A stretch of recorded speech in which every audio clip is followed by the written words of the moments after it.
নমস্কার বন্ধুরা, কেডিএম অনিতা কুকিংসের তরফ থেকে অনেক অনেক স্বাগতম জানাচ্ছি। আজকে আপনাদের সঙ্গে নিয়ে আছি গাজরের সন্দেশ, ওর সঙ্গে ড্রাই ফ্রুট ছিল, তাতে দিয়ে দিয়েছি সবগুলো একে একে সিদ্ধ দিলাম।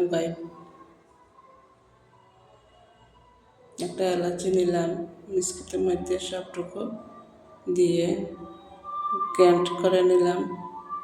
2 প্যাকেট 10 টাকা দামের গুঁড়া দুধও দিয়ে দিলাম। তারপর আমার মিক্সচার হয়ে গিয়েছে। কড়ার মধ্যে একটু ঘি দিয়ে মিক্সচার দিয়ে জলটুকু দিয়ে দিলাম। তারপরে ব্যাটারটা ঢেলে দিলাম। হালকা আছে সবগুলো শুকিয়ে নেব। পরে হাফ কাপ চিনি দিয়ে দিলাম।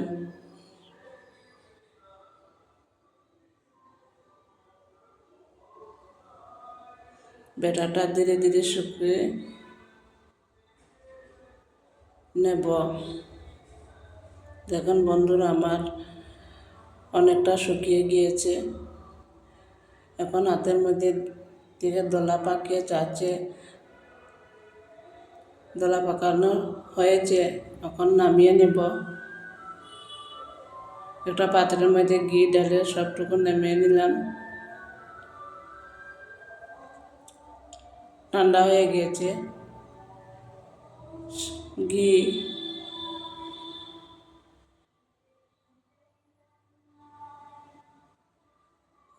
দিয়ে একটু ডলে নিলাম টাইট করে। সবটুকু একটু হালকা হালকা গরম থাকতে এগুলি বানিয়ে নেব। সন্দেশের সাজের মধ্যে গোল করে দিয়ে দিলাম। হালকা হাতে চেপে চেপে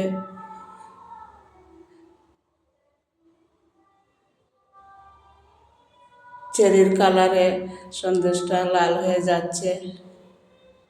তবু গাজরের কালার হচ্ছে না, চেরির কালারটা মিশে গেছে। দেখুন চেরিটা অল্প অল্প দেখা যায়, রাত ভাঙ্গা হয়ে রয়েছে। চেরি দেওয়ার কারণে আমি অল্প মিঠা দিয়েছি। অল্প চিনি দিয়ে একে একে সন্দেশগুলো বানিয়ে নিচ্ছি। দেখুন তাড়াতাড়ি হয়ে যাচ্ছে। সন্দেশগুলো আমার তৈরি হয়েছে। কাঠবাদাম দিয়ে এগুলো সাজিয়ে নেব। খুব সুন্দর একটা রেসিপি।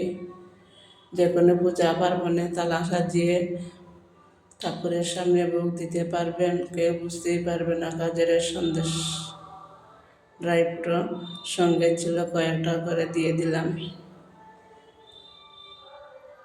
ভালো লাগলে ভিডিওটা শেয়ার করে নেবেন, লাইক সাবস্ক্রাইব করবেন। নিত্য নতুন ভিডিও দেখতে হলে পাশে থাকবেন।